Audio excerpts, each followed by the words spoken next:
राधे राधे बहनों, जय श्री कृष्णा। तुलसी विवाह की आप सभी लोगों को शुभकामनाएं। अच्छे से तुलसी विवाह कीजिए। आज वीडियो इस बारे में है कि आपको शालिग्राम भगवान से तुलसी माता का विवाह किन स्त्रियों को नहीं करवाना चाहिए। कौन सी स्त्रियां तुलसी विवाह शालिग्राम भगवान के साथ नहीं कर सकती हैं, क्योंकि बहुत ज़्यादा महत्व बताया गया है तुलसी विवाह का। शास्त्रों में ऐसा वर्णित किया गया है कि पद्म पुराण में भी कहा गया है कि तुलसी को पूर्व जन्म में जालंधर नामक दैत्य की पत्नी वृंदा थी।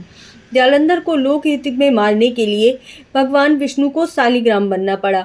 इससे समस्त ब्रह्मांड भूत विष्णु भगवान का प्रतीक माना गया। भगवान शिव ने स्कंद पुराण के कार्तिक महत्व में शालिग्राम का महत्व बताया है।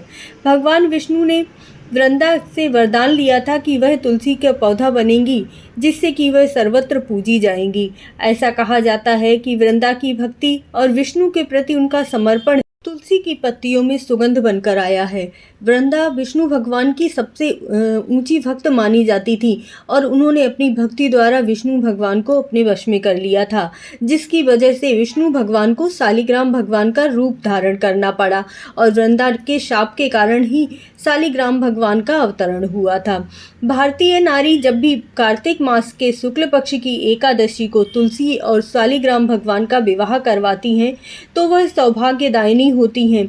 उनके जो भी पाप हैं वह नष्ट हो जाते हैं, जन्म जन्मांतर तक उनके पापों को नष्ट हो जाते हैं और परिवार में वृद्धि होती है। तुलसी विवाह का उत्सव हर जगह मनाया जाता है, परंतु उत्तर भारत में ही सबसे ज़्यादा मनाया जाता है। तुलसी सबसे ज़्यादा प्रिय विष्णु भगवान की मानी जाती हैं, क्योंकि तुलसी के बिना तो विष्णु भगवान भोग भी स्वीकार नहीं करते। इसी प्रकार लड्डू गोपाल को भी तुलसी भगवान का ही स्वरूप माना जाता है। पद्म पुराण में वर्णित किया गया है कि हिंदू परिवारों में तुलसी विवाह के बाद ही विवाह के उत्सव प्रारंभ किए जाते हैं।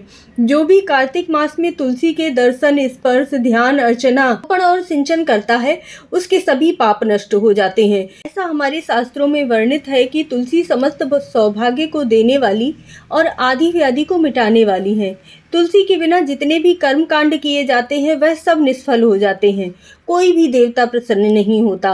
हर शाम तुलसी के पौधे की पूजा अर्चना करना, आरती करना, दीपक जलाना, इससे सती वृंदा की कृपा प्राप्त होती है और भगवान विष्णु ही आपकी स्वयं रक्षा करते हैं। कार्तिक मास में जो भी तुलसी पूजन पूरे महीने कर लेता है और सुबह ब्रह्म मुहूर्त में उठकर ठंडे पानी से स्नान करके तुलसी पूजन करता है तो उसे तो अश्वमेघ यज्ञ के बराबर फल प्राप्त होता है। ऐसा हमारे शास्त्रों में वर्णित किया गया है। वैसे तो कार्तिक मास के शुक्ल पक्ष की एकादशी को तुलसी विवाह करने का नियम है, परंतु कुछ जगहों पर नौमी तिथि को भी तुलसी विवाह किया जाता है।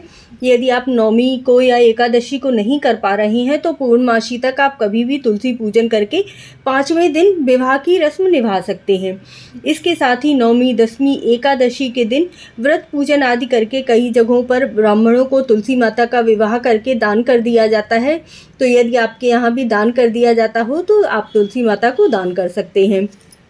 हम बात करते हैं कि किन स्त्रियों को तुलसी माता का विवाह और शालिग्राम भगवान के साथ नहीं करना चाहिए। तो हमारे शास्त्रों में ऐसा वर्णित है कि शालिग्राम भगवान की पूजा जो भी स्त्रियां मासिक धर्म में होती हैं वह नहीं करती हैं। अर्थात जब आपका रजस्वला धर्म आ जाएगा, जब आपका मासिक धर्म बंद हो जाएगा, तभी आप शालिग्राम भगवान को स्पर्श कर सकते हैं, उन्हें स्नान करवा सकते हैं और उनकी पूजा अर्चना करें। तो जो भी स्त्रियां तुलसी विवाह कर रही हैं वह अपने पति के साथ सबसे पहले अपने पति से शालिग्राम भगवान की पूजा अर्चना करवाइए, उनसे स्नान वगैरह शालिग्राम भगवान का करवाइएगा और वह शालिग्राम भगवान की पूजा करेंगे और आप तुलसी माता की पूजा करेंगे। अगर ऐसा संभव नहीं हो पा रहा है कि आपके पति पूजा कर सके तो कोई भी वृद्ध स्त्री, आपकी सास हैं जिनका रजस्वला धर्म हो चुका है, वह यह पूजा संपन्न कर सकती हैं। यदि ऐसा भी संभव नहीं हो पा रहा है तो आप अपने घर में लड्डू गोपाल के साथ तुलसी विवाह संपन्न करवाइएगा, क्योंकि आप शालिग्राम भगवान को स्पर्श भी नहीं कर सकते हैं तो आपने शालिग्राम भगवान रखे भी नहीं होंगे।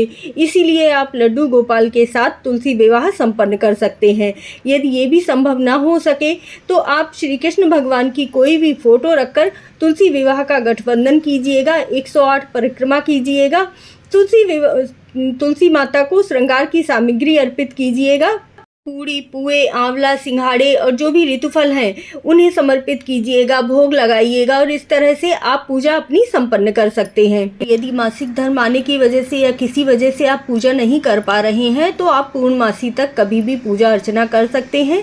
तो आप जान लीजिएगा कि आपको शालिग्राम भगवान के साथ तुलसी विवाह नहीं करना है जब तक कि आपको रजस्वला धर्म ना आ चुका हो।